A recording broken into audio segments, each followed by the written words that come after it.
আজকের তৃতীয় দিনে অত্যন্ত শ্রদ্ধেভাজন সভাপতি মুআজ্জাজ মুকাররম উলামায়ে কেরাম, উপস্থিত সমবেত প্রাণপ্রিয় মুসলমান ভাইরা, পর্দার অন্তরালে অবস্থানরত অত্যন্ত শ্রদ্ধেয় মা ও বোনেরা,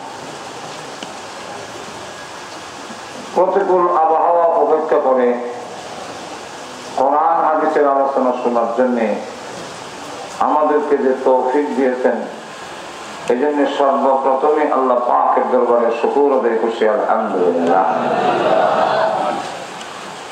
গতকাল যেখানে আলোচনা আপনাদের সঙ্গে রেখে গিয়েছিলাম যে বনী ইসরাঈলরা বিশ্ব নদীকে নদী জানার পরেও বিভিন্ন বাহানা তারা পেশ করে ইসলাম গ্রহণ না করার। এর মধ্যে আজকের একটা হইল হযরত ওমর রাদিয়াল্লাহু আনহু ইহুদিদের মজলিসে মাঝে মাঝে বসতেন, আর যখন তাদের তাওরাতের বর্ণনার মধ্যে কোরআনের কথা আসতো তখন তিনি আশ্চর্য হইতেন এবং নিজের কাছে ভালো লাগতো। তাওরাতেও দেখা যায় আমরা কোরআনের কথা। একদিন বিশ্বনবী রাহমাতুল্লিল আলামিন ওই খ্রিস্টান ইহুদিদের মাহফিলের কাছে দিয়ে যেতেছেন, তখন হযরত ওমর রাদিয়াল্লাহু আনহু ইহুদিদেরকে লক্ষ্য করে বললেন যে তোমাদেরকে আল্লাহর কসম দিয়ে বলি, বলো যদি বিশ্বনবী নবী এই কথা কি তোমরা সত্যি ভাবে জানো? তখন তাদের মধ্যে যারা আরাম ছিল তারা বলেন যে উনি যে নবী এটা আমরা আটকে দিলাম। হযরত ওমর রাদিয়াল্লাহু আনহু তখন জিজ্ঞাসা করলেন, তোমরা যদি জানো বুঝো যে উনি নবী সত্য, মানো না কেন? ওনাকে অনুসরণ করো না কেন? তখন তারা জবাব দেয় যে আমরা ওনাকে জিজ্ঞাসা করেছিলাম যে আপনার কাছে কোরআনের ওহী নিয়ে আসে কে? মুহাম্মদ সাল্লাল্লাহু আলাইহি ওয়াসাল্লাম বলেন যে জিবরাইল নিয়ে আসে। ওই যে জিবরাইলের নাম কইছে, এই লোকটা আমরা দুশমন, এটা আমার জন্য ভালো না। আমরা পূর্বপুরুষদের উপরে অনেক গজবার আযাব এই ফেরেশতা লয়ে, এই কারণে জিবরাইলে আমরা দুশমন। তোমরা কার কথা বললে তোমরা খুশি হতে? তারা বলে মিকাইল যদি হইতো তাহলে আমরা মানতাম। কেন? মিকাইল তো বৃষ্টির দায়িত্ব, রহমত বরকত এগুলার দায়িত্ব না, উনি হলে আমরা। তখন হযরত ওমর রাদিয়াল্লাহু আনহু বলে তোমরাই বলো তো দেখি জিবরাইল এবং মিকাইলের পরিচয় কি? দুজনেই আল্লাহর নৈকট্য ফেরেশতা, একজন ডাইনে থাকে একজন বামে থাকে। হযরত ওমর রাদিয়াল্লাহু আনহু বলে দুজনে যদি আল্লাহর নৈকট্য ফেরেশতা হয় আর একজন আল্লাহর ডাইনে একজন বামে থাকে, তো মিকাইলের সাথে তোমাদের খুব বন্ধুত্ব, জিবরাইলের সাথে তোমরা দুশমনী, এটা তো হয় না। কারণ তোমরা যদি জিবরাইলের প্রতি তোমাদের দুশমনী থাকে, তো যেই লোকের সাথে জিবরাইলের সাথে দুশমনী, মিকাইলের বন্ধু হওয়ার তো কথা নাই, এখন মিকাইলের দুশমনী। আর তো বলে যাই হোক, হযরত ওমর রাদিয়াল্লাহু আনহু যখন রাসূলের দরবারে আসলেন, এসে তিনি বলতে চাইছিলেন ঘটনাটা, সঙ্গে সঙ্গে আল্লাহর রাসূল উনি বলার আগে বলেন, ও ওমর, তুমি আসার আগে আমার কাছে মহান আল্লাহ আয়াত নাযিল করেছেন। হযরত ওমর রাদিয়াল্লাহু আনহু বলেন, ওগো আল্লাহর নবী, যে বিষয়টা আমি আপনাদের কাছে বলতে চাইছিলাম আপনার কাছে, এটা যদি দেখা যায় আমি আপনার দরবারে আসার আগে আগে মহান আল্লাহ আপনারা জানাই দিলেন। তখন আল্লাহ রাব্বুল আলামিন এই আয়াত নাযিল করলেন। বুখারী শরীফে হযরত আনাস রাদিয়াল্লাহু আনহু থেকে আরেকটা ঘটনা তুলে ধরছেন এই আয়াত নাযিল করার কারণ। সেই কারণটা হলো হযরত আব্দুল্লাহ ইবনে সালাম রাদিয়াল্লাহু আনহু ইহুদিদের মধ্যে একজন বড় আলেম ছিলেন, ওনার বাপও বড় আলেম ছিলেন। উনি একদিন রাসূলের দরবারে এসে প্রশ্ন করলেন, ইয়া রাসূলুল্লাহ, এই মুহাম্মদ সাল্লাল্লাহু আলাইহি ওয়াসাল্লাম, আমার তিনটা প্রশ্নের জবাব আপনি দিন। এমন তিন প্রশ্ন করলেন যেই তিন প্রশ্নের জবাব পয়গম্বর ছাড়া অন্য কেউ দেওয়া সম্ভব না। এর মধ্যে এক নম্বর প্রশ্ন হইল যে কিয়ামতের যে আলামত, এর মধ্যে সবচেয়ে বড় আলামত কোনটি? দুই নম্বর হইল বেহেশতের মধ্যে যে আল্লাহ রাব্বুল আলামিন মানুষকে জান্নাতের মধ্যে নাস্তা খাওয়াইব, এটা কিসের নাস্তাটা, কি যে নাস্তাটা হবে? তিন নম্বর তো হইল, ওগো আল্লাহর নবী, আপনি বলেন সন্তান কখন বাবার সুরত পায় আর কখন মার সুরত হয়? কোন সন্তান দেখা যায় মার সুরত পায়, কোন সন্তান বাপের সুরত পায়, কোন সময় হয় এবং কেন? ঘুমাই গেছেন কেন? অনেক সন্তান বাবার আকৃতি পায়, অনেক সন্তান আবার মার আকৃতি পায়। অনেকটা দেখা যায় বাবার লাগান খালা, আরেকটা দেখা যায় মার লাগান সুন্দরী। কেন হয়, কখন হয়? আল্লাহ রাসূল বলেন, এই মুহূর্তে জিবরাইল আপনার প্রশ্নের জবাব নিয়ে আমার কাছে এসেছেন। যেই মাত্র বলেছেন যে জিবরাইল আলাইহিস সালাম এই মাত্র আমার কাছে এই জবাব নিয়ে এসে, উনি ইহুদিদের কাছে তো উনি তাদের দুশমন, এই নাম তো এরা শুনলেই থেকে যায়। তখন আল্লাহ রাব্বুল আলামিন আমার তেলাওয়াত থেকে আয়াত নাযিল করেন। কোন কোন মুফাসসিরিনে কেরামরা বলেন যে আব্দুল্লাহ ইবনে সালাম রাদিয়াল্লাহু আনহু ইহুদিদের মধ্যে বড় আলেম হিসাবে উনি যখন ইসলাম গ্রহণ করলেন, তখন আব্দুল্লাহ ইবনে সালাম রাদিয়াল্লাহু আনহু বলেন, ইয়া রাসূলুল্লাহ, আপনি আমার কথাটা বললেন না আমি যে ইসলাম গ্রহণ করছি। বললে হেরা ইসলাম গ্রহণ করার কাজও করত না, বরং আপনি একটা কাজ করেন, আমার জিনিসটা আড়াল করে রাখেন, আমাকে একটু আড়ালে রাখেন, আর ইহুদের দাওয়াত দেন না, ইসলামের দাওয়াত দেন, আর আমার কথা জিজ্ঞাসা করেন আমি কেমন। ওনাকে আড়াল করে ইহুদের গেল, তোমার মধ্যে যে একজন লোক আছে আব্দুল্লাহ ইবনে সালাম, লোকটা কেমন? উনিও ভালো, উনার বাহও ভালো, উনি আমাদের মধ্যে অনেক অত্যন্ত একজন বড় আলেম, উনি আমাদের নেতা, এবং ওনার বাবু ছিল আমাদের নেতা, একজন বড় আলেম ছিল। তখন আল্লাহ রসুল বলেন, আব্দুল্লাহ ইবনে সালাম যদি ইসলাম গ্রহণ করিলে তাহলে তোমরা ইসলাম গ্রহণ করতে আর কোনো আপত্তি আসেনি। এরা কয় আব্দুল্লাহ ইবনে সালাম কোন সময় ইসলাম গ্রহণ করতে না। এমনি আব্দুল্লাহ ইবনে সালাম যে লুকায় আছেন, বাইরে হয় আশহাদু আল্লা ইলাহা ইল্লাল্লাহু ওয়া আশহাদু আন্না মুহাম্মাদান আবদুহু ওয়া রাসূলুহু। এমনি দেখা যায় চিল্লাচিল্লি শুরু হয়ে গেছে, একটা কয় ঈদও হারাম, এটার বাপও হারাম, এমন নষ্ট, তার বাপও নষ্ট, এই অত্যন্ত নিচু বংশের, ভালো বংশের না, এটার কোনো আসল জ্ঞান বলতে কিছু নাই। এমনি আল্লাহ রসুলকে হযরত আব্দুল্লাহ ইবনে সালাম বলেন, ইয়া রাসূলুল্লাহ, আমি আগে কইছিলাম কি তার খাস লটটা দেখাইবার লাগা আপনার সামনে প্রকাশ করলাম। আর হুজুরে বলেন, আল্লাহ রাব্বুল আলামিন রাসূলকে এই কথাটা বুঝাইতে চাইলেন যে ইহুদি বনি ইসরাইলের এরা স্বভাবেই, এরা এই সমস্ত কর্মকাণ্ড, নবীকে না মানা, জানিয়া বুঝিয়া সত্যকে অস্বীকার করা, এদের এটা একটা স্বভাব।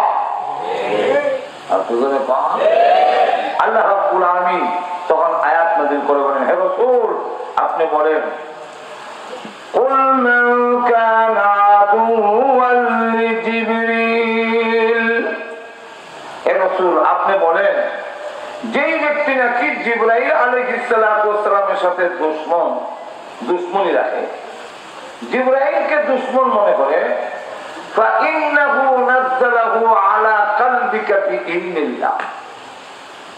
জিবরাইল আলাইহিস সালাতু ওয়াস সালাম তো আল্লাহর হুকুমে, আল্লাহর আদেশে কোরআন শরীফ আপনার সিনার মধ্যে নাযিল করেছে। জিবরাইল আলাইহিস সালাতু ওয়াস সালামকে তার নিজের পক্ষ থেকে রাসূলের কাছে নাযিল করে দিয়েছেন। আর হুজুরে বলে, তাহলে কোরআন শরীফ অন্য আয়াতের মধ্যে বলছেন, নাযালা বিহির রূহুল আমিন আলা কলবিকা লিতাকুনা মিনাল মুনযিরিন। আল্লাহ রাব্বুল আলামিন যে কোরআন নাযিল করেছেন, এই কোরআন তো জিবরাইল নিয়ে এসেছেন রাসূলের কাছে, বলেন ঠিক না? এবং এই জিবরাইল এসে কোরআন শরীফ তো রাসূলের সিনার মধ্যে দিয়ে রাখলেন, আলা কলবিকা, আয় কলবে মুহাম্মদ সাল্লাল্লাহু আলাইহি ওয়াসাল্লাম।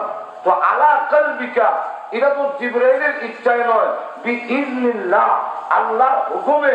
তার তো রাখার ক্ষমতা নাই। আল্লাহ রাব্বুল আলামিন যখন জিবরাইলকে পাঠাতেন, আর কোরআন শরীফ যখন জিবরাইল বিশ্ব নবীর সামনে পড়তেন, রাসূল সাল্লাল্লাহু আলাইহি ওয়াসাল্লাম জিবরাইলের সাথে সাথে কোরআন শরীফ পড়তেন। কি জানি একটা শব্দ নিচুরি যায়, কি জানি জিবরাইলের মতো আমি হরতাম না পারি, আল্লাহ রাব্বুল আলামিন তখন না করে দিলেন, জিবরাইলের পড়া শুধু শোনেন, সিনার মধ্যে কোরআন জমা করার দায়িত্ব আমি স্বয়ং আল্লাহ গ্রহণ করলাম। আল্লাহ পাক কথাটাকে এইভাবে কোরআন উল্লেখ করছেন, লা তুহারিক বিহি লিসানাকা লিতাহজালা বিহি ইন্না আলাইনা জামআহু ওয়া কুরআনা। হে রাসূল, জিবরাইল কোরআন শরীফ যখন তেলাওয়াত করে, আপনি তার তেলাওয়াতকে কণ্ঠস্থ করার জন্য তাড়াহুড়া করার কোনো দরকার নেই। আপনি শুধু শুনেন জিবরাইল কি বলে, আর এই কোরআন শরীফের প্রতিটি শব্দ অক্ষর কিভাবে উচ্চারণ করতে হবে জিবরাইলের কাছ থেকে আপনি নবীর শিখার দরকার নেই। আমরা কোরআন শরীফ কিভাবে উচ্চারণ করতে হবে এটা আমরা উস্তাদের কাছ থেকে মস্ত করে শিখছি, এরকম ঠিক না? এবং তেলাওয়াত করছি বারবার কোরআনের আয়াতকে, একটা আয়াতকে অন্তত 1000 বুঝছে, এরকম ঠিক না? আর আল্লাহর নবীর ব্যাপারটা ভিন্ন। রাসূলের ব্যাপারটা আল্লাহ বলেন আপনি জিবরাইলের কাছ থেকে এইভাবে শেখার জন্য কিভাবে পড়ে আউযু বিল্লাহ এইভাবে মস্ত করার কোন দরকার নাই। শব্দগুলো সঠিক জায়গা থেকে উচ্চারিত হওয়ার জন্য এবং কোরআন শরীফ আপনার সিনাত জমা হওয়ার জন্য আপনি শুধু জিবরাইলের পড়াটা শুনবেন আর আপনার সিনার মধ্যে 30 পারা কোরআন জমা করে দেওয়া এবং কিভাবে পড়তে হবে তার পদ্ধতি, তার পঠন নিয়ম শিখানোর জন্য জিম্মাদারি স্বয়ং আমি আল্লাহ গ্রহণ করলাম। ইন্না আলাইনা জামআহু ওয়া কুরআনা। তো জিবরাইল আলাইহিস সালাম শুধু কোরআন নিয়ে আসে, আর জিবরাইল আলাইহিস সালামের যে রাসূলের সিনার মধ্যে রাখেন এটা জিবরাইলের ক্ষমতায় নয়, আল্লাহর অনুমতি। যেরকম কার অনুমতিতে? জিবরাইল আলাইহিস সালাম বিভিন্ন জাতিকে গজব দিয়ে শেষ করেছেন, এটা কি তার নিজের ব্যক্তিগত কোন কারণে না, আল্লাহর হুকুম। আল্লাহ হুকুম দিচ্ছেন এই জাতির উপরে গজব নাযিল করো, এই জাতিকে শেষ করে দাও। জিবরাইল আলাইহিস সালামের বনি ইসরাইলের কোন এক জাতিকে দেখা গেছে যে 2 শহরের 2 প্রান্তে গেইটে, বাংলাদেশের মনে করেন 2 বর্ডারে জিবরাইল আগ দিয়া দইয়া একটা আওয়াজ দিছে, ইল্লা সায়হাতান ওয়াহিদা। এক আওয়াজ দেওয়ার সাথে সাথে এই শহরের সব মইরা একবারে ঠান্ডা হয়ে এক আওয়াজ। জিবরাইল আলাইহিস সালাম কোন জাতিকে পুরা দেশটাকে উঠাইয়া একবারে আসমানের এত কাছে নিছেন, মুখে বান দিলে যতটুকু দূর থেকে শোনা যায় এতটুকু কাছে নিছে পৃথিবীর আসমানে উড়ে ফেলছে। এই যা কিছু গজব নাযিল করছেন এটা কি জিবরাইলের কোন ব্যক্তিগত আক্রোশের কারণে না আল্লাহর হুকুম পালন করার জন্য? আল্লাহর হুকুমের বাইরে তো একই জিবরাইল করে না। এই জন্য কবি বলেন জিবরাইল কোন কথা বলে না, রাসূল বলেন না জিবরাইল না কইলে, আর জিবরাইল বলে না আল্লাহ পাক কোন কথা না বলবে। জিবরাইলের পক্ষ থেকে নিজের পক্ষ থেকে কিছুই করে না। তাহলে এখন জিবরাইলের গজব নিয়ে আইসা ধ্বংস করার কারণে যদি জিবরাইল দোষী হয়, দুশ্মন হয়, তাহলে মূলত দুশ্মন হয়ে যায় আল্লাহ। আর প্রথমে বলে যদি জিবরাইল আলাইহিস সালাম যা নাযিল করেছেন এটা তো জিবরাইলের পক্ষ থেকে নয়, আল্লাহর কালাম শুধু জিবরাইল এনে রাসূলের সিনাতে রাখছে, যেরকম ঠিক না? তো এতে জিবরাইলের কি আসে যায়? দুশ্মনীটা জিবরাইলের সাথে কেন? দুশ্মনীটা তো আমার সাথে। এই জন্য আল্লাহ রাব্বুল আলামিন বলেন জিবরাইল আলাইহিস সালামের সাথে যারা দুশ্মনী فَإِنَّهُ نَزَّلَهُ عَلَى قَلْبِكَ بِإِذْنِ اللَّهِ مُصَدِّقًا لِمَا بَيْنَ يَدَيْهِ وَهُدًى وَبُشْرَى لِلْمُؤْمِنِينَ।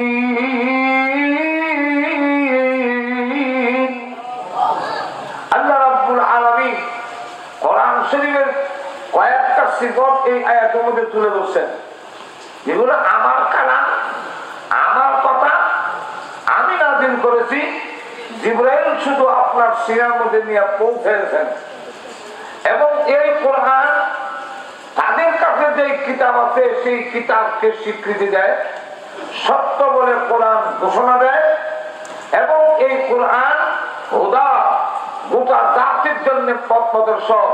এই কোরআন গোটা জাতিকে জান্নাতে পৌঁছাবার জন্য আমি কোরআন পাঠিয়েছি।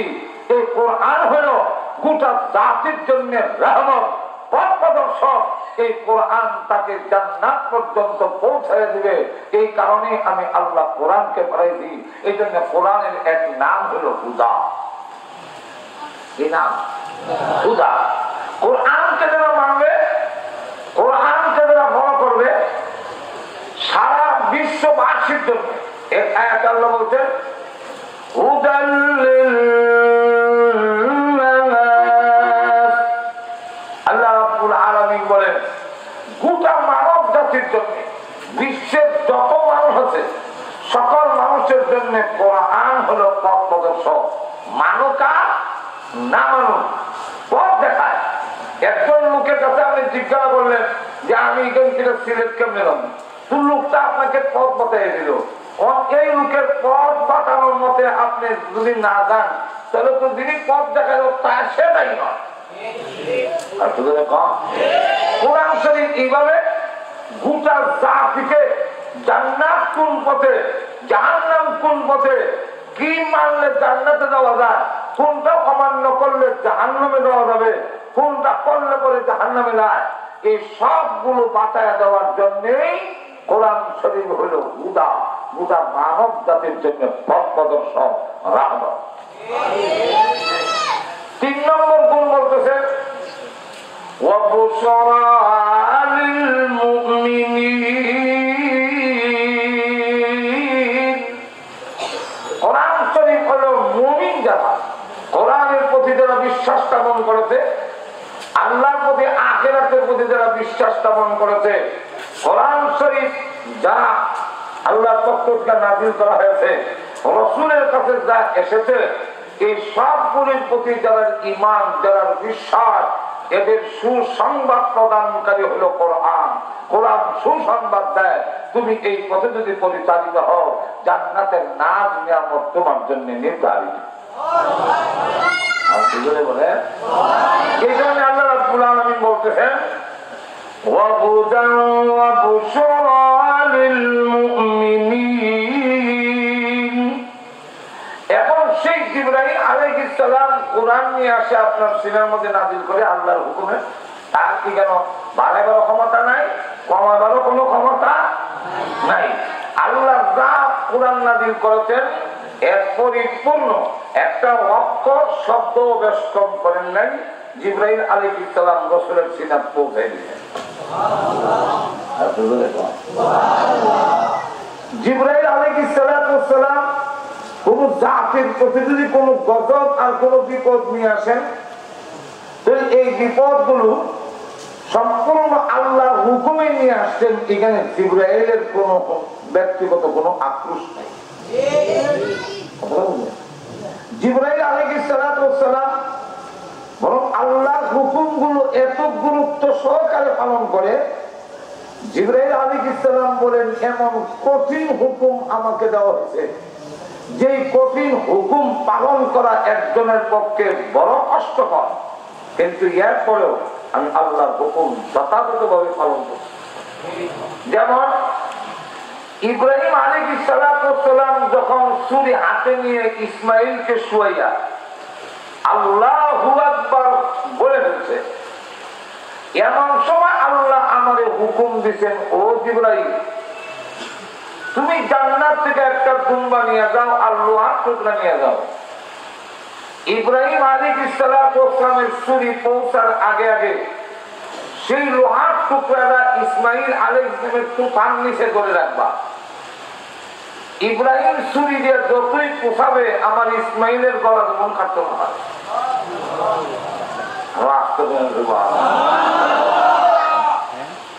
জিবরাইল আলাইহিস সালাম বলেন তখন আমি সিদরাতুল মুনতাহা, সিদরাতুল মুনতাহা তো এখান থেকে বন্ধ করা হইব, 7 আসমান ভারী দিয়া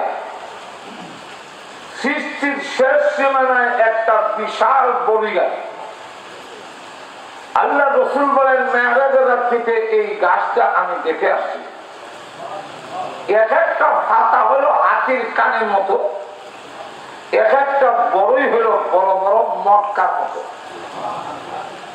মুহাদ্দিসিনে কেরাম বলেন এই মটকা গুলো যদি দুনিয়ার পাল্লা বাক্যের ওজন দেয় তাহলে 12 মণ ওজনের হইব। মানে একটা বড়ই যদি 12 মণ ওজনের হয়, গাছটার ডাল কত মোটা, গাছটা কত বড়। জিবরাইল আলাইহিস সালাম বলেন সেই সিদরাতুল মুনতাহা আমি বসা। আর ইসমাইল আলাইহিস সালাম এবং ইব্রাহিম আলাইহিস সালাম তারা হলো মিনার ময়দানে। ওই সিদরাতুল মুনতাহা আর ওই মিনার ময়দান। ইব্রাহিম আলাইহিস সালাম আল্লাহু আকবার কইলে এখন খালি চুলি লাগাই দিত, তো কয় ঘন্টা লাগবে লাগাইতে? ঘুমোতে গেছে ঘন্টা লাগবো? মিনিট? বলেন এখন বলেন তো দেখি, আল্লাহু আকবার বলার পরে সূরা আর ইসমাইলের গলা ইগেনের যে হাতটা আর সিদরাতুল মুনতাহা থেকে নিয়ে মিনার ময়দানে ইসমাইলের গলার হাত, এই দুইটা হাত কি এক সমান? জিবরাইল আলাইহিস সালাম বলেন এখন কি কঠিন হুকুম। আমি জিবরাইল আল্লাহ রাব্বুল আলামিন আমাকে যা ক্ষমতা দিয়েছেন এক যাররা পরিমাণ বাকি রাখি নাই। আল্লাহর ওই হুকুম মানার জন্য আমার সর্বশক্তি প্রয়োগ করে সব যখন টান দিলাম, আমি মিনার ময়দানে হাজির হয়ে দেখি ইব্রাহিম নবীর ছবি এখনো পৌঁছে নাই। এর আগে আগে আমি জিবরাইল পৌঁছে গেছি। কত গুরুত্ব সহকারে হুকুম। ইউসুফ আলাইহিস সালামের ভাইরা ইউসুফ আলাইহিস সালামকে মায়ের বের করে কমরের মধ্যে রশি বাঁধিয়া কুয়ার মধ্যে যখন ছাড়ে দিতে, এদিক দিয়ে ইউসুফ আলাইহিস সালামকে কুয়া ফেলে, অন্ধকার গহীন কুয়া, নিচে বললে আর উঠে থাকতো না, সব ভাঙি দিবি। আল্লাহ রাব্বুল আলামিন বলেন ও জিবরাইল, ইউসুফ নবীকে তো কুয়া ছেড়ে দিতে, তুমি তাড়াতাড়ি দাও। ইউসুফ নবী নিচে পৌঁছার আগে আগে তুমি নিচে বসে আমার ইউসুফকে কুলের মধ্যে উঠায় নিবা। জিবরাইল আলাইহিস সালাম বলেন আমি কই আর কুয়া কই?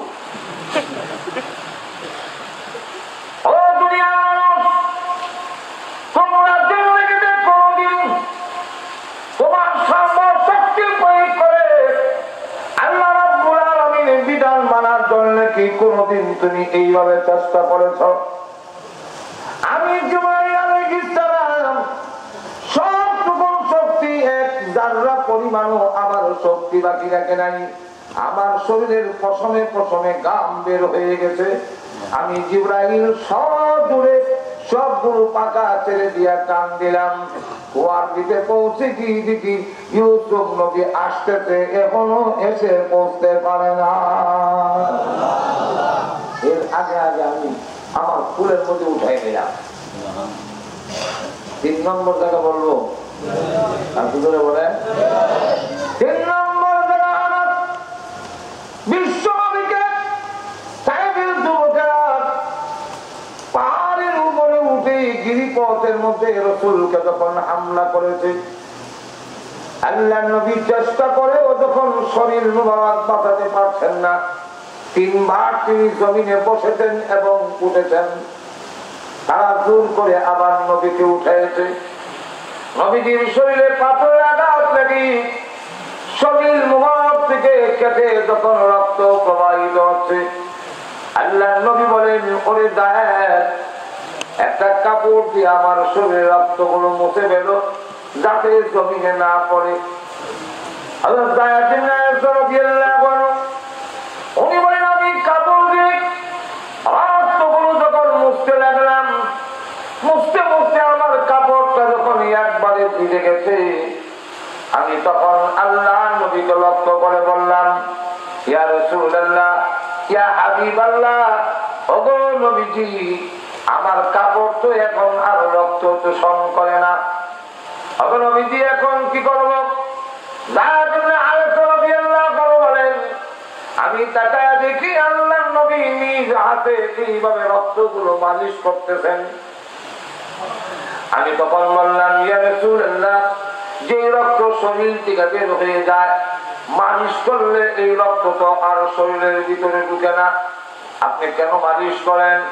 নবীজি বলেন, ওরে দেখ, আমিও জানি যে রক্তগুলো শরীর থেকে বের হয়ে যায় মালিশ করলে আর ভিতরে ঢুকে না, এটা আমিও জানি।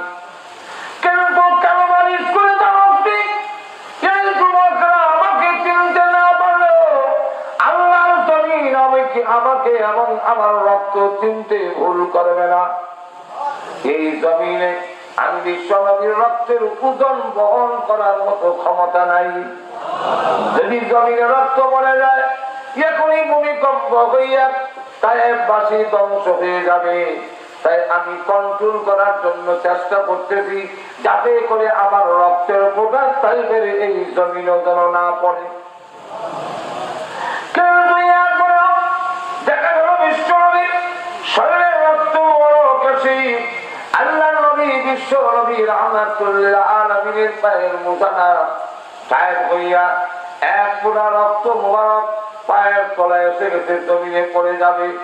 আল্লাহ তখন ডাক দিয়ে বলেন, জিবরাইল যাও, আমার নবীর রক্তের ফোঁটা জমিনে পড়ার আগে আগে তোমার নূরের পাতা আমার বিশ্ব নবীর পায়ের নিচে বিছাইয়া দিও। জিবরাইল আলাইহিস সালাম বলেন, কোন কঠিন বিষয়, কোথায় সিদরাতুল মুনতাহা আর কোথায় হলো তায়েফের জমিন। নবীর পায়ের তলায় এসে গেছে রক্তের ফোঁটা, কয়েক সেকেন্ড পরে জমিনে পড়ে যাবে। আমাকে আল্লাহ হুকুম দিয়েছেন রক্তগুলো হেফাজত করার জন্য। জিবরাইল আলাইহিস সালাম বলেন, আল্লাহ পাক আমাকে যা শক্তি দিয়েছেন একটুকু বাকি রাখি নাই, সর্বশক্তি প্রয়োগ করে আমি যখন আমার সমস্ত পাকা ছেড়ে দিয়ে সজোরে টান দিলাম, জমিনে পৌঁছে গিয়ে দেখি আল্লাহ নবীর রক্তের উপর জমিনে পড়ার আগে আগে আমি জিবরাইল আমার পাখা নবীর পায়ের নিচে বিছাইয়ে দিতে সক্ষম হয়ে গেছি। জিবরাইল আলাইহিস সালাম আল্লাহ হুকুমগুলো এইভাবে গুরুত্ব সহকারে যখন যা বলেন তাই তিনি করেন, নিজের পক্ষ থেকে কিছু করেন না। রাসূলের কাছে যা কোরআন নাযিল করেছেন সেটা আল্লাহর পক্ষ থেকে করেছেন, গজব আল্লাহ যা ঢেলে দিয়েছেন সেটা আল্লাহর পক্ষ থেকে নির্দেশ দিয়েছেন, আর আল্লাহর সেই হুকুমগুলো তিনি পালন করেছেন। এখন তারা হয় জিবরাইলের এই সমস্ত কার্য করলো, আর এইবার যখন ওহী লইয়া মুহাম্মদের কাছে আর এই কারণে আমরা ওনারে মানতে পারি না। এটা হইল না মানার কারণ। এটা নিয়ে কোন কারণ হইতে পারে, এই কারণে যদি জিবরাইল দোষী হয় কিন্তু এই কারণে আল্লাহ দোষী। আর দুজনে বলেন তোদের সত্যকারে যারা নাকি সাহাবায়ে কেরামকে মানে না তারা কিন্তু রাসূলকে মানে না, যারা রাসূলকে মানে না তারা পাক্কা বলে আল্লাহকে মানে না, এটাই বোঝায়। এর জন্য যেমন যার মাধ্যমে আমরা যেটা পাইছি, আমরা এই পর্যন্ত কোরআন হাদিস যা পাইছি সাহাবায়ে কেরামের মাধ্যমে।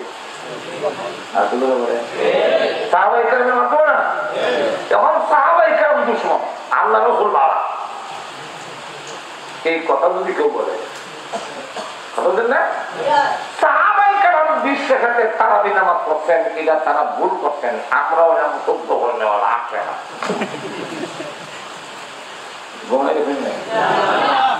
হুজুর বললেন যে 8 টাকা তাহাজ্জুদের নামাজ, তারাবি কোন 8 টাকাতে গণই নেই। এই তাহাজ্জুদের নামাজ নিয়ে তারাবির নামাজ তারা ঢুকায় দেয়, গায়ের বাসন নিয়ে লাগায় দেয়, বলদের করে। কোন যোগ্যতা তারা নাই, কোনটা গায়ে কোনটা বল, কোনার কানে কোনার লাগাইব, এরকম যোগ্যতা তাদের নাই। এরা আবার মাযহাব মানে না, এই কথা শুনলে একটা আশ্চর্যজনক হাস্যকর। এরা আবার কি জানি সৌদির সাথে ঈদের নামাজ পড়া শুরু করি। ঈদের নামাজ সৌদিতে দিন হয়, একদিনের হয়। এরা রোজা রাখে, চৌদিন দেখি রোজা রাখে। তাহলে চৌদিনে কোনো ইফতার করে তোরা বলি দেখবেন হাত দিকে কি পরিমাণ জুতা বাড়ি দেয়। চৌদিনের সময় তেলি খায়, তুই কোনো খা না, এই সময় খাইলাম লাগবো তো আরো 3 ঘন্টা আগে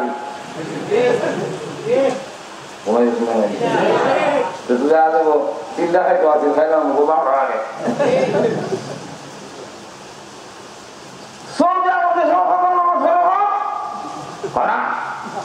এটা ভিন্ন, কোনটা ভিন্ন? ঈদের নামাজ রোজা রাখা আর নামাজ পড়া এটা ভিন্ন।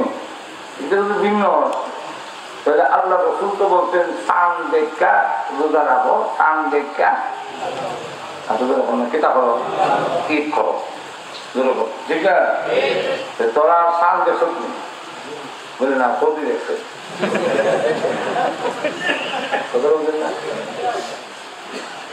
সৌদি আরবের সান দেখায় বাংলাদেশের জন্য যথেষ্ট হইবে না। বলে বলে এখানে লন্ডনে যে বলি যায়, আমেরিকাও যে সৌদিতে ফলো করে বলি যায়, তা আমরা করলেও তুমি দেখি যা উদ্যোগ যোগ্যতা নাই, কিন্তু তুই সকালে বলি করে টান ওখান থেকে উদ্যোগ বোঝার যোগ্যতা তখন নাই, এটি বোঝার নামা আর তোদের বলে টিকা বুঝাইয়া পৌঁছে দেখিল, বুঝাই রইল পূর্ব দেশে যদি দক্ষিণে যারা আছে তারা পূর্ব দেশকে ফলো করিয়া ঈদ করতে পারবে, রোজা রাখতে পারবে। কারণ সান পশ্চিম দিক থেকে উঠে উত্তর যেই দেশ আইছে এই দেশ আয়া তলায় গেছে, আর সামনে যায় না।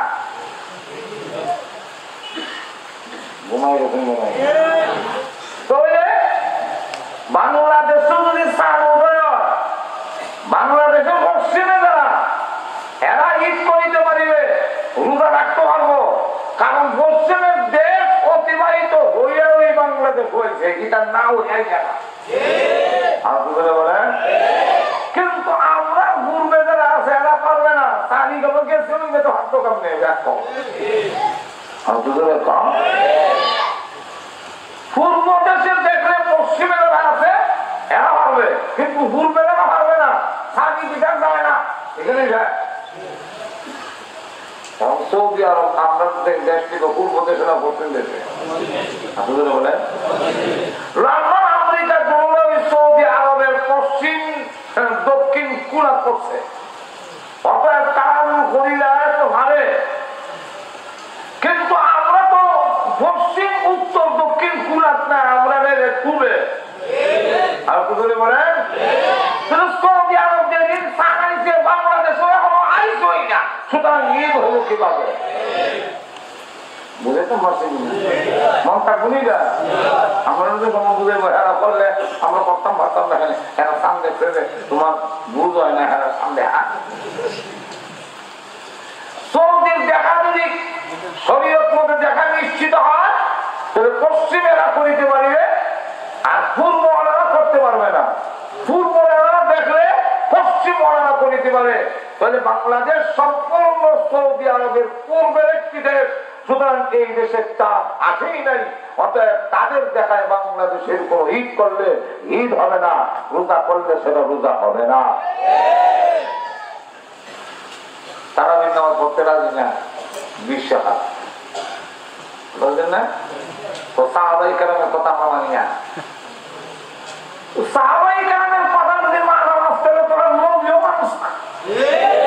আর পুকুরে বলে আমি বললাম যে উমর রাদিয়াল্লাহু আনহু সিদ্ধান্ত দিলেন, তখন সময় উপস্থিত ছিলেন উসমান গনি রাদিয়াল্লাহু আনহু, তখন সময় উপস্থিত ছিলেন ইসলামের চিফ জাস্টিস হযরত আলী, তখন উপস্থিত ছিলেন হযরত রাসূলের 10 বছরের খাদিম আব্দুল্লাহ ইবনে মাসউদ রাদিয়াল্লাহু আনহু, তখন উপস্থিত ছিলেন আব্দুল্লাহ ইবনে ওমর, তখন উপস্থিত ছিলেন রাইসুল মুফাসসিরিন আব্দুল্লাহ ইবনে আব্বাস। এই সকল সাহাবীরা তরবুজ দিনাই যা কেমন শয়তান চিন্তা করুন, সমাগমটা করে দিতা উম্মত কিটা নবী দিনাই যা সঙ্গে কথা মানতাম। আমি বললাম নবী না, তোর সাকার করে গায়ে লাগে।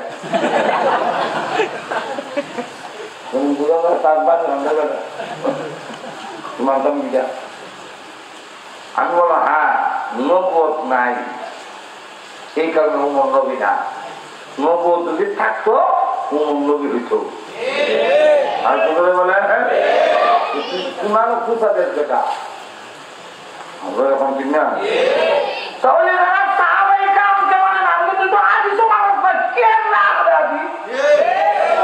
তুই তো আহলে হাওয়া, হাদিস মানি না কেন? আল্লাহ রাসূল বলছেন বেটা আলাইকুম বিসুন্নতি ওয়া সুন্নাতিল খুলাফাইর রাশিদিনাল মাহদিয়্যিন। আল্লাহ রাসূল বলছেন আমার সুন্নতকে আঁকড়ে ধরো আর খুলাফার রাশিদিনের সুন্নতকে তরিকাকে আঁকড়ে ধরো। এখানে রাসূল বলতেছেন আমরা খুলাফার রাশিদিনের সুন্নতকে ধরতাম। এখন তুই যদি রাসূলকে মানো, রাসূল বলতেন খুলাফার রাশিদিনকে ধরো, তো রাসূলের কথায় ধরন লাগে। এখন তুই যখন ধরস না, এতে বোঝা যায় রাসূল মানুষ না।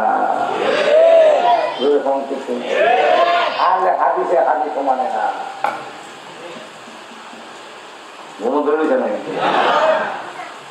বুঝলেন না? ট্রেন সরাই হয়েছেন আর বুহা আসবেন যা হয়েছে তত খাড়া হয়েছে না। এটার নাম খাড়া নিবে। পৃথিবীর কোন মানুষ যদি কবিলে খাড়াও সেটি আমি হারানি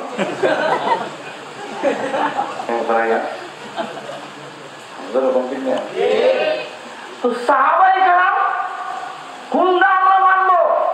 হাদিস তো বিভিন্ন রকমের আছে। এখন কোনটা মানবো কোনটা মানবো না, এই মানার যোগ্য হলে সাহাবাই কেরাম যারা মানছেন সেটাই মানতে হবে। এবং কোরআন দ্বারা প্রমাণিত রাসূলকে মানার কথা যেমন বলছেন আল্লাহ, সাহাবাই কেরাম তো মানার কথা বলছেন। যারা রাসূলকে মানে না, যারা কোরআন মানে না, যারা সাহাবাই কেরামকে মানে না, তাদের ঠিকানা হবে জাহান্নাম। এই কথা আমার না, আল্লাহ দলিল দিতাম। আল্লাহ কোরআনে বলে وَمَنْ يُشَاقِقِ الرَّسُولَ مِنْ بَعْدِ مَا تَبَيَّنَ لَهُ الْهُدَى وَيَتَّبِعْ غَيْرَ سَبِيلِ الْمُؤْمِنِينَ نُوَلِّهِ مَا تَوَلَّى وَنُصْلِهِ جَهَنَّمَ। এখানে তিনটা কোরআন, হাদিস এবং ইজমা, সাহাবায়ে কেরামের ইজমা, তিনটার দলিল হইলাম এক আয়াতে।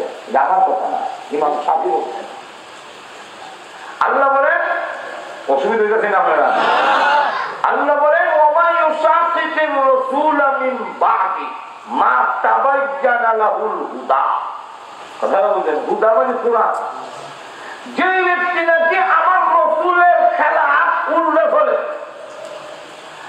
আর কোরআন সুস্পষ্ট প্রকাশিত হওয়ার পরেও কোরআন মানে না, ওয়াত্তাবি গায়রা সাবিলিল মুমিনিন, এই মুমিনিন দিয়ে আয় আসহাবিন নবী সাল্লাল্লাহু আলাইহি ওয়াসাল্লাম, নবী করিম সাল্লাল্লাহু আলাইহি ওয়াসাল্লামের সাহাবায়ে কেরামকে যারা ইত্তেবা করে না, আল্লাহ বলেন দুনিয়াতে যেমনে জাহানো যাইতে যায়, যত টাকার মালিক হইতে যায়, টাকার মালিক হবে, পথ খাইতে পারে, দুনিয়ার সর্বোচ্চ পথ খাইতে পারে, দুনিয়ার ধন সম্পদ খাইতে পারে, এটা ভাইব বলে খেনে বলে আল্লাহর কাছে দুনিয়ার একটা মরা জানোয়ারের লাগানো দাম নাই। সুতরাং কুত্তা যদি আপনি মরা জানোয়ার খায়, আপনার যেমন বুঝা লাগে না, দুনিয়াতে এসে মুডা হইলে আল্লাহরও বুঝা লাগে না। আল্লাহর কাছে মরা জানোয়ার, এই মরা জানোয়ার খাইয়া বুস মুডা হইলে আল্লাহর বুঝা লাগে না। খা আল্লাহ রাব্বুল আলামিন বলেন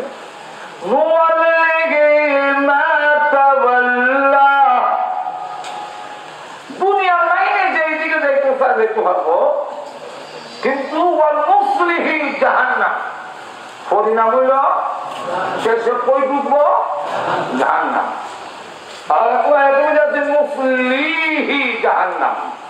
আর জাহান্নামের মধ্যে প্রবেশ করিবে, তাদের ঠিকানা হবে জাহান্নাম। এই কারণে যারা সাহাবী মানে না এরা রসুল মানে না, যারা রসুল মানে না এরা কারে মানে না? আল্লাহকে মানে না।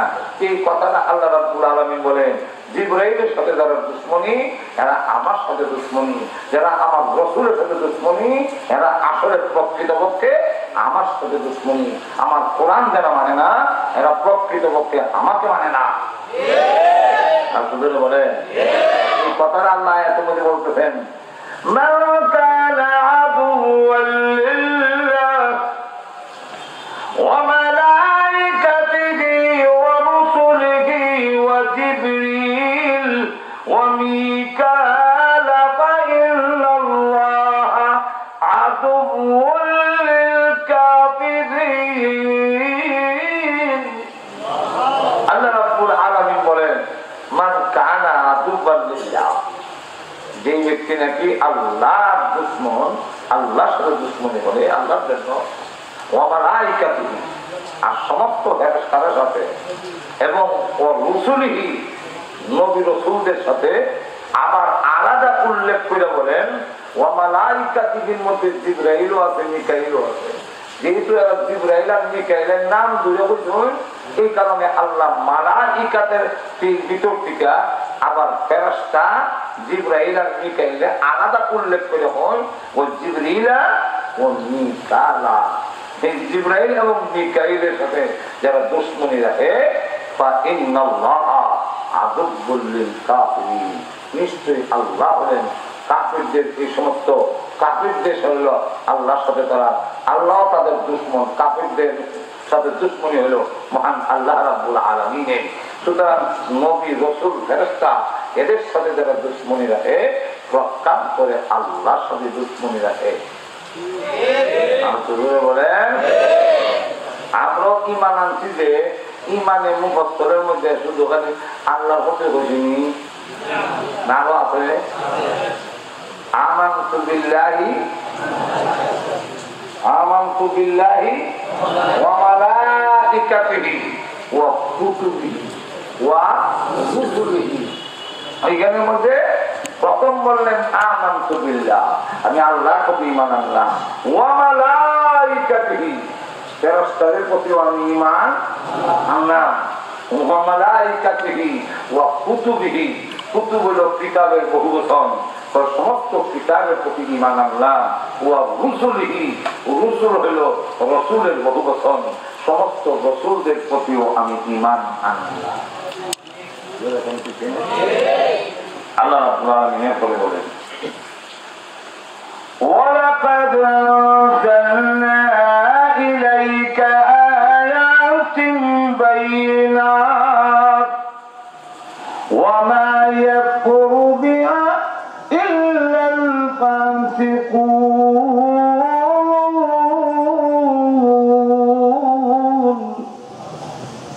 বিশ্বনবী রাহমাতুল লিল আলামিনকে তারাই খবর, আপনি যে নবী, আগেকার নবীরা অনেক মর্যাদা নিয়ে আসতেন, অনেক ডকুমেন্ট নিয়ে আসতেন, আপনি যদি এমন নবী হয়ে থাকেন কিছু ডকুমেন্ট আমাকে দেখান।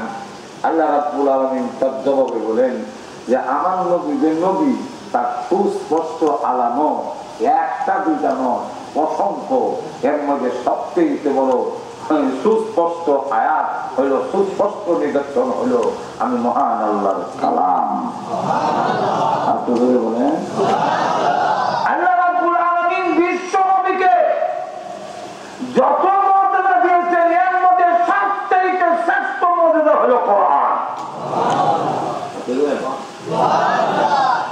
হযরত মূসা আলাইহিস কিতাব দিয়েছেন, আসল কিতাবের অস্তিত্ব নাই, একজন হাফেজ নাই। ইনজিল কিতাবের কোন আসল কিতাবের অস্তিত্ব নাই, একজন হাফেজ নাই, বিলীন হয়ে গেছে। জবুর কিতাবের কোন হাফেজ নাই, জবুর কিতাবের একটা আয়াত বিশ্বের মধ্যে খুঁজতে হওয়া যাবে না। কিন্তু বিশ্বনবীকে যে কিতাব দিয়েছেন কোরআন, এটা এমন চিরন্তন মর্যাদা, কিয়ামত পর্যন্ত আল্লাহ রাব্বুল আলামিন এই কোরআন যেইভাবে নাযিল করেছেন তার একটা নকতা জেড জবর পরিবর্তন হবে না, কিয়ামত পর্যন্ত সংরক্ষিত সংরক্ষিত থাকবে এবং শুধু সংরক্ষিতই নয়, এমন ভাবে সংরক্ষিত ব্যবস্থা করেছেন 7.5 বছরের বাচ্চা পর্যন্ত 30 পড়া কোরআন এক খারার মধ্যে শোনায় দিতে পারে। এক দৃষ্টান্ত একমাত্র কোরআন ছাড়া আর কোন কিতাবে দেখাতে পারবে না। লৌহে মাহফুজে যেভাবে সংরক্ষিত এখন পর্যন্ত সংরক্ষিত, একটা নকশা জের জবর কেউ পরিবর্তন করতে আসলে আসেনি, চেষ্টা করছে না, আসলে চেষ্টা করছে কিন্তু বিরতায় বুল্লার হয়ে যায়, করে না।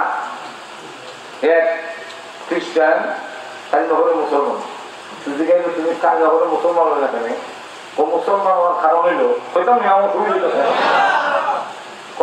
কাজী হলে মুসলমান হওয়ার কারণ হইল আমি সাফানির কাম করি, তো তোরা তো কিছু ভুল ঢুকাইয়া সাফাই, ইঞ্জিনের মধ্যে কিছু ভুল ফুলগুলো হলাইয়া সাফাই সারি, কোরআনও ছাড়লাম। কিন্তু দেখা গেল প্রত্যেক ভুল যেগুলো সাফাইছে কোরআন ফিরে আমার কাছে আসবে কত ভুল নেও, তোমার ফিঙ্গের মধ্যে ভুল হোক, কিন্তু তোরা তার ইঞ্জিন রাখাল্লা একটাও দিবা না জানা সব করবে।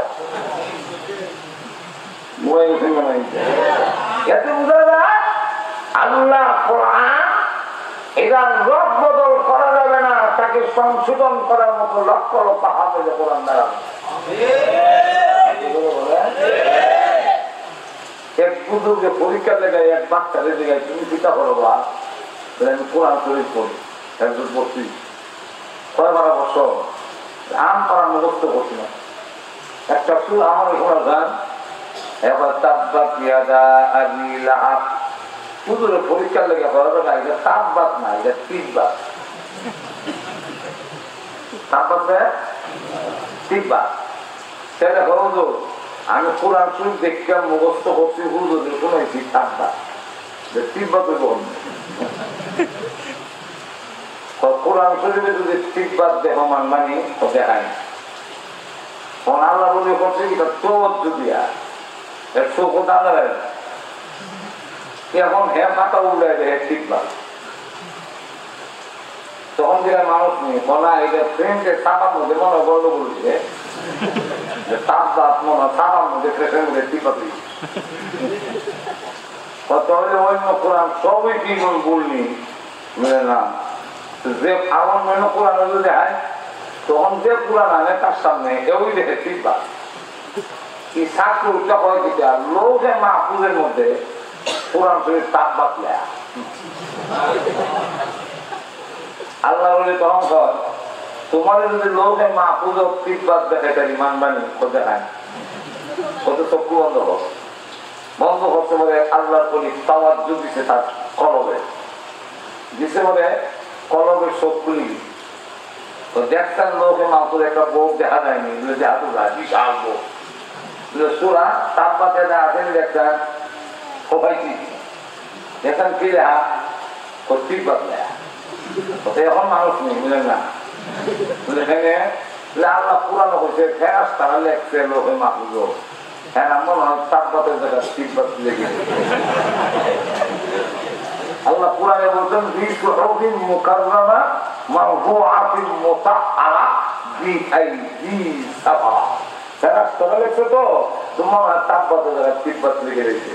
আল্লাহ বলি তখন কর মারহাবা তুই তাবা দিয়ে কর, তোকে পরীক্ষা করলাম তাওয়াজ বুঝিয়ে তোকে আল্লাহ লাগাই রাখছিলাম, এবার তুই তাকায় দেখ কোরআন শরীফ উল্টায় দেখ সব জায়গায় তাব্বাত লেখা, তুই চক্ষু আবার বন্ধ করছে আবার ফরবে তাওয়াজ্জু দিছে, এবার দেখছেন দিকে লৌহে মাহফুজ দেখা যায়নি বলে দেখা যায় কিতা লেখা বলে তাব্বাত লেখা, বলে লৌহে মাহফুজে তাব্বাত, কোরআনের খাতার মধ্যে লেখা তাব্বাত, তোর সিনার মধ্যে তাব্বাত, কিয়ামত পর্যন্ত এই কোরআন জীবন্ত মুজিজা তাব্বাত থাকবে, তিব্বাত করার ক্ষমতা পৃথিবীর কারো থাকবে না।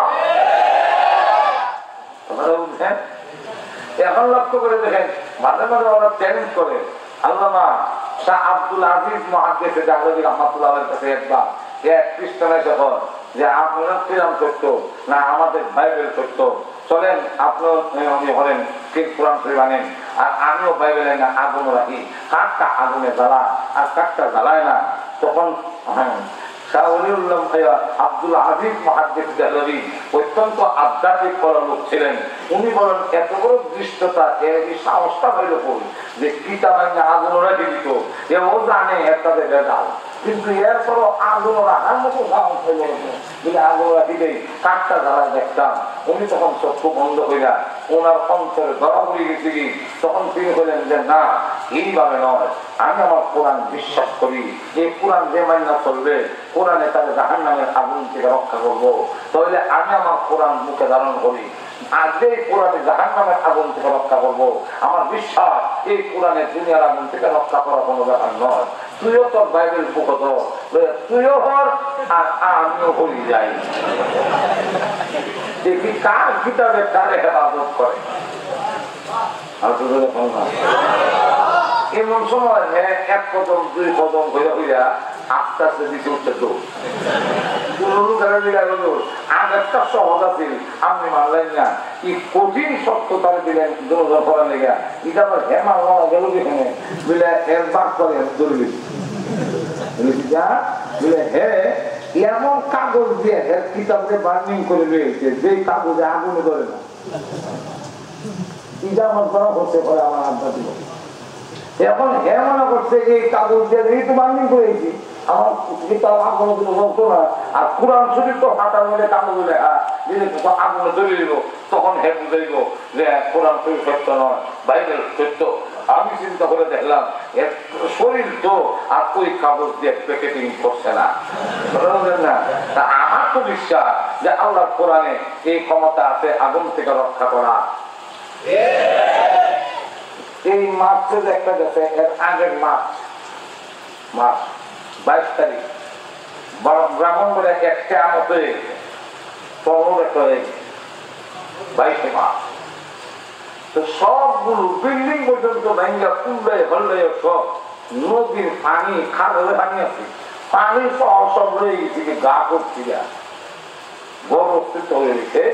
তো জেলখানা লিখানে আমাদের জেলা কেন্দ্রীয় জেলখানা দেখা বিরাট বড় মোটা ওয়াল ভাঙ্গা ফেলা রয়ে গেছে। আর জেলখানার পাশে টিনের সাতটায় মসজিদ আছে, মসজিদের টিনের সাল রয়ে গেছে, কিন্তু মসজিদের ভিতরে একটা টিনের আলমারি, টিন জ্বালা গেছে, ওখানের উপরে মলট নাই, একটা কোরআন শরীফ এইভাবে রাখা। আমরা যাওয়ার পরে পরের দিন সকালে গেলাম বমির করতে হাঁটবেন, মসজিদের টিনের ঘর নাই, কীর্তনে লই গেছি, কিন্তু আলমারিটা জায়গা হয়ে গেছে, আর কোরআন আছে একটা ভাতাও রসে না। এই ক্ষমতা কোরআনে আছে। এর লেগে আমি বললাম যে আমি কোরআন লয়ে পড়ি আর তুইও এই পাঠ করে বুঝি লেগেছে যে হ্যাঁ আগুন করলে তো চলে যায় বুঝি, এটা না বার্নিং করছে কাগজ দিয়ে, এটা তো করে নাই চল্লিশ পারবে প্যাকেটিং করছে না। তো আল্লাহ কোরআন এক কিতাব বড় মর্যাদা আর হতে আর তো বলে আল্লাহ রাব্বুল আলামিন বলেন ওরা আপনার কাছে প্রশ্ন করে নবী কিনা, বিশ্ব নবীদের নবী এর অলৌকিক মানে অসংখ্য মর্যাদা তো আছে, যে মর্যাদার বর্ণনা দিয়া শেষ করা যাবে না। আল্লাহ রাব্বুল আলামিন বলেন লাকাদ আনজালনা ইলাইকা আয়াতিন বাইয়িনাত, নিশ্চয় হে রাসূল আপনার কাছে আমি সুস্পষ্ট আলামত বাইয়িনাত, তা হলো সুস্পষ্ট দলিল, ডকুমেন্ট, আয়াত, আলামত, নিদর্শন আমি পাঠাইছি আপনাকে নবী বোঝার জন্য। এর জন্য অসংখ্য রাসূলের শরীরে তো আছে, এমনকি অসংখ্য ঘটনা যেগুলো দেখলে পরে নবীদের নবী এর অসংখ্য ঘটনা তারা দেখেছেন। এখন বিভিন্ন ভাবে প্রশ্ন করলে এরা আইবার আগে যখন প্রশ্ন আল্লাহ কই দিলেন, ঈদও তো একটা প্রমাণ নবী।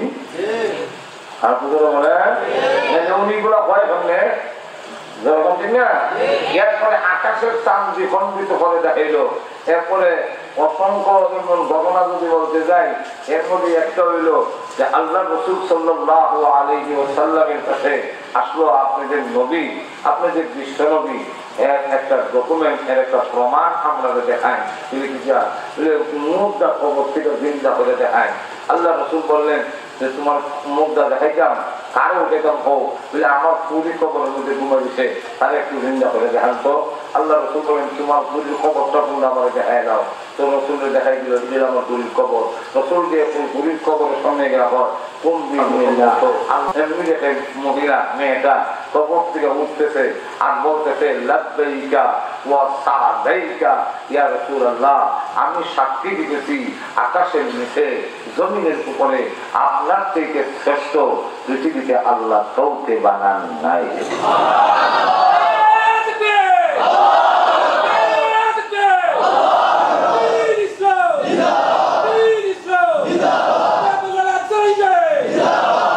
এখন লক্ষ্য করে দেখে এই জাতীয় গণনা, অসংখ্য গণনা বিশ্ব নবীদের নবী একগুলা যেমন যেমনি ভাবে তার বাস্তব দেহের মধ্যে আলামত আছে, ঠিক যেমনি হবে তার কোরআন চিরন্তন আলামত, ঠিক তেমনি হবে বিশ্ব নবীর মাধ্যমে আল্লাহ রাব্বুল আলামিন অসংখ্য গণনাকে এভাবে অলৌকিক ভাবে দেখাইছেন, যেগুলা প্রমাণ করে উনি যে বিশ্ব নবী।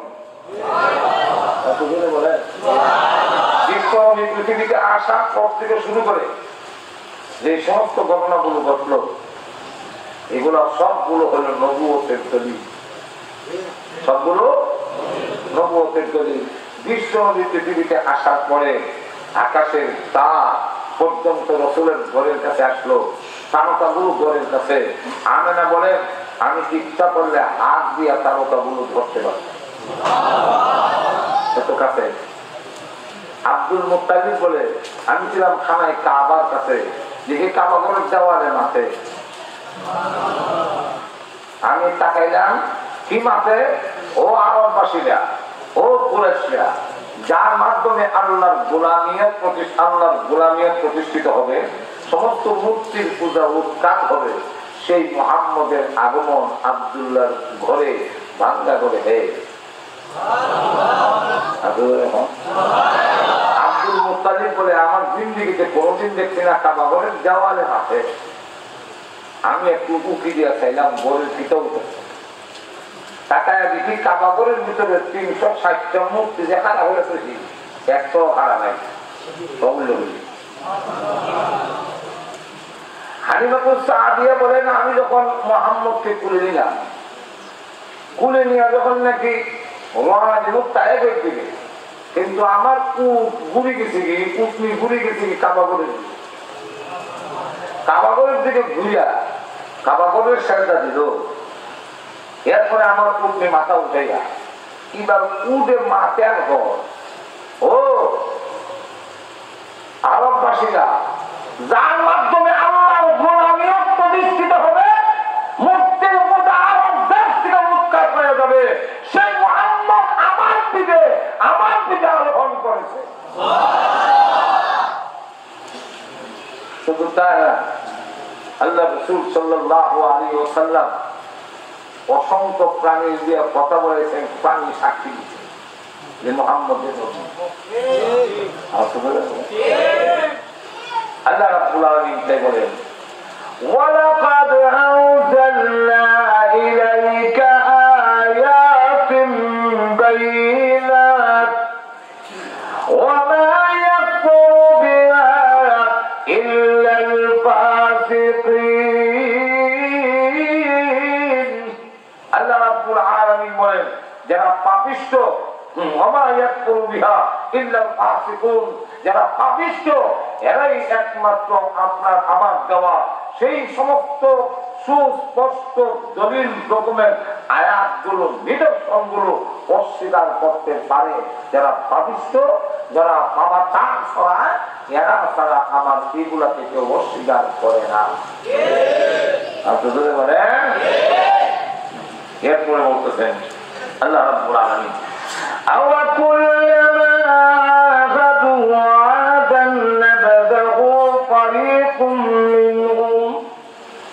এখন তারা রাসূল করিম সাল্লাল্লাহু আলাইহি সাল্লাম যখন তাদেরকে জিজ্ঞাসা করা হইল যে তোমাদের কিতাবে তো এই কথা উল্লেখ আছে যে ঈমান আনার জন্য রাসূলের প্রতি বলেন তোমাদের কাছ থেকে তো এই অঙ্গীকার আছে, তোমাদের কাছ থেকে মানে সমস্ত নবীদের কাছ থেকে যদি অঙ্গীকার নেওয়া হয় তাহলে উম্মতের কাছ থেকে তো পৃথিবী থেকে অঙ্গীকার হয়ে যায়।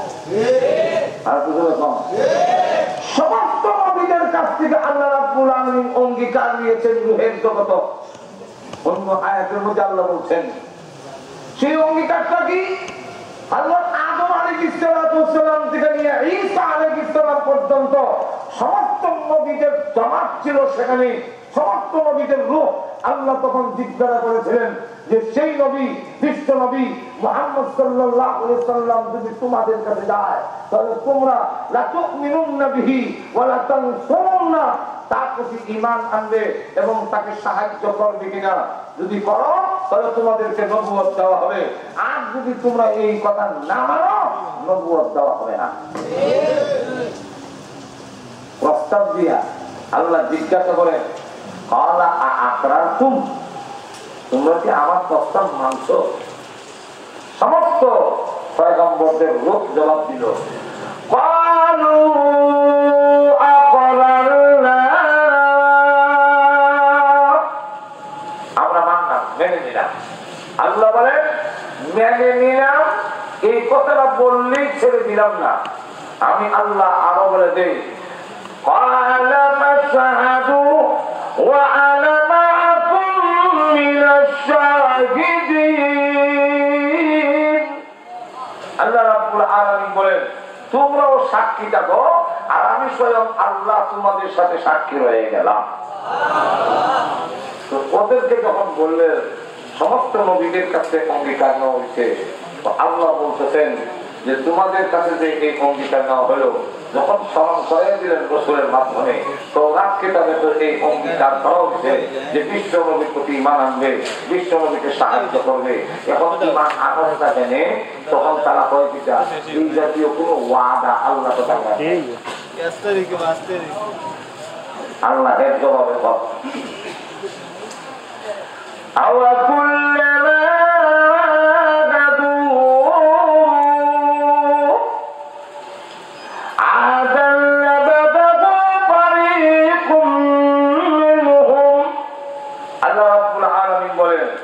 যখনই এই বনি ইসরাঈলদের অভ্যাস, যখনই কোন অঙ্গীকার করা হয়েছে তারা অঙ্গীকারকে নাবাদাহু, তাদের মধ্য থেকে ফারিকুম মিনহুম, একটা দল তাদের মধ্য থেকে আমার সেই অঙ্গীকারকে তারা নিক্ষেপ করে দিয়েছে, আমার অঙ্গীকারকে ওরা গ্রহণ করে না। চিরাচরিত অভ্যাস। আল্লাহ রাব্বুল আলামিন বলেন বাল আকতারুহুম লা ইউমিনুন, এদের অধিকাংশ হইল অভ্যাস হইল ওরা ঈমান আনবে না। আল্লাহ রাব্বুল আলামিন আমাদের সকলকে তৌফিক দান করুন, আমরা যেন আমাদের আল্লাহর পক্ষ থেকে বিশ্ব নবীর কাছে যা নাযিল করা হয়েছে এবং বিশ্ব নবীর যে তরিকা আদর্শ সুন্নাত আমাদের কাছে রেখে গেছেন তা যেন আমরা পরিপূর্ণভাবে অনুসরণ করতে পারি, মানতে পারি। আল্লাহ আমাদের তৌফিক দান করুন। আমিন। ওয়া আখিরু দাওয়ানা আলহামদুলিল্লাহি রাব্বিল আলামিন। দুরূদ শরীফ পড়ি। আল্লাহুম্মা সাল্লি আলা সাইয়্যিদিনা মাওলানা মুহাম্মদ ওয়া আলা আলিহি ওয়া আসহাবিহি ওয়া বারিক ওয়া সাল্লিম। আল্লাহুম্মা সাল্লি আলা সাইয়্যিদিনা ওয়া মাওলানা মুহাম্মদ ওয়া আলা আলিহি ওয়া আসহাবিহি ওয়া সাল্লিম। আস্তাগফিরুল্লাহ ইন্নাল্লাহা গফুরুর রহিম। আলহামদুলিল্লাহ। ربنا ظلمنا أنفسنا وإن لم تغفر لنا وترحمنا لنكونن من الخاسرين. ربنا اغفر لنا ولوالدينا رب ارحمهما كما ربياني صغيرا. رب ارحمهما كما ربياني صغيرا. রব্বুল আলামিন সারা জীবনের গুনার বোঝা মাথায় নিয়ে হাত বাড়াইলাম, মেহেরবানি করে আমাদের জিন্দেগির গুনাহে মাফ করে দাও। আল্লাহ, রমজান মাসে কোন ফকির যদি ধনী দরজায় গিয়া দাঁড়ায়, ধনীরা রমজান মাসের খাতিরে খালি বিদায় দেয় না। আল্লাহ, মাঝে রমজানের পবিত্র রজনীতে তোমার সেই দরবারে আমরা হাত বাড়াই না, আমাদেরকে খালি হাতে বিদায় করে দিও না। আল্লাহ, আমাদেরকে খালি হাতে বিদায় করে দিও না। মেহেরবানি করে আমাদের জিন্দেগির গুনাহে মাফ করে দাও।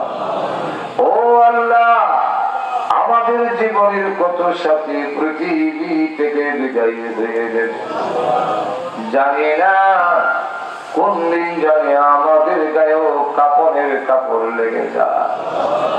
আল্লাহ, ভয় লাগে কি লইয়া কবরে যাব, কোন সামাল নাই, কোন পুঁজি নাই। ও আল্লাহ, দুনিয়াতে সামান্য একটু গরম সহ্য করতে পারি না, কবরের জগতে আমরা কেমনে ওই গরমে শুয়ে থাকবো।